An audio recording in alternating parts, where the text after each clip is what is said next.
I was born in Germany in 1989. So what that means is right before the wall came down.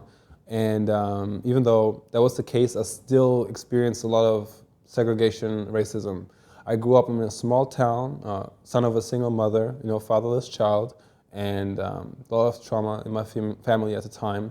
And so very early on, by the time I was 12 years old, I was heavy into drugs and alcohol. I was very much a street kid, so I, spent more time, getting drunk and high and being in the streets than studying or being at home. So that path led me down a journey of self-destruction. It wasn't that I had an intention to die, but I didn't have an intention to live. I didn't know if I was going to turn 18, and I actually didn't care.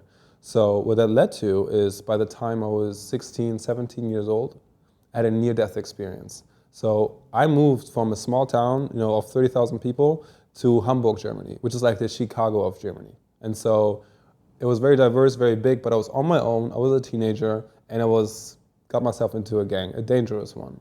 So it led to this event, sort of my elevator moment. And why it's called that, I'll tell you in a minute. The elevator moment was, imagine this, me, 16, 17 years old, drug dealing kid, studio apartment on the 7th floor in this violent neighborhood. And one day, I had 8 gang members come into my studio, kick in the door, beat me up. So I had a black eye, a broken nose, and they pushed me at the edge of a balcony. So I had the 7th floor balcony, and they pushed me at the edge to make sure that I feel like what it would be like to fall, right? So they threatened me and scared me to death. And so that night, I remember just laying in my bed in my studio apartment with the door broken. Yeah? So I couldn't shut it or lock it anymore, with my nose broken and my eye black and just hurt and scared to death.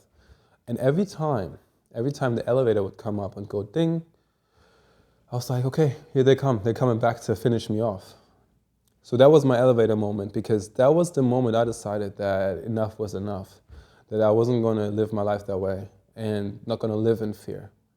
And I decided to change my life. And what's crazy about that is it wasn't up until that moment that I decided to follow my dreams. So my crazy childhood dream was to come to America, right? And here's a kid with no proper education, with no relationships in America, no scholarships or funds or anything, none of the ships that you're supposed to have, right? I didn't have them. And I just had a crazy dream of going to America one day. And it was that night, that elevator moment night, that I decided I'm gonna follow my dream.